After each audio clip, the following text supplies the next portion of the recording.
গুনাহ ছেড়ে দাও, তওবা করো বাপ।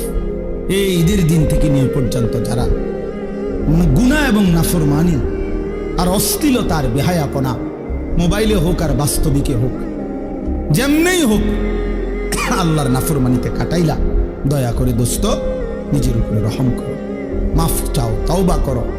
ভুল হয়েছে, এটা ভুল হয়েছে, এটা ভুল করেছ, এটা উচিত হয় নাই। আল্লাহকে এভাবে নারাজ করলে একদিন মৃত্যু হবেই, সেদিন কিন্তু কবরে কষ্ট হবে। আর অব্যাহত গুনার কারণে বয়স্ক বাবা আপনাদেরকে বলি, খুদার কসম বাপ, যে সমাজে অশ্লীলতা বেহায়াপনা বেড়ে যায়, সেই সমাজে নিজেদের ঘরের কন্যা, নিজেদের ঘরের বোন, তাদের ইজ্জতের নিরাপত্তাও কমে যায়। যে সমাজে মদ বেড়ে যায়, নেশা বেড়ে যায়, জুয়া বেড়ে যায়, সেই সমাজের মেয়েদের চারিত্রিক পবিত্রতাও কমে যায়, কমে যায়। কোনো না কোনো ফান্দে, কোনো না কোনো অসতের খপ্পরে পড়ে যায়, কোনো না কোনো চরিত্রহীন লম্পট যুবকের খপ্পরে পড়ে যায়। একদিন চরিত্র আখলাক সব নষ্ট করে আখিরাতও বরবাদ হয়, দুনিয়াও বরবাদ হয়। এজন্য নিজেদের পরিবারের পবিত্রতার জন্য একজন আরেকজনের চেষ্টা করা উচিত।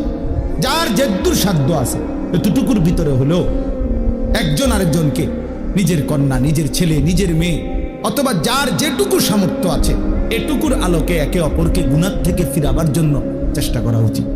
সবাই হাত পাও ছেড়ে দিলে আসমানের ফেরেশতা এসে ঠিক করবে। আমাদেরটা আমরাই চেষ্টা করতে হবে, আমাদেরটা আমরাই চেষ্টা করতে হবে।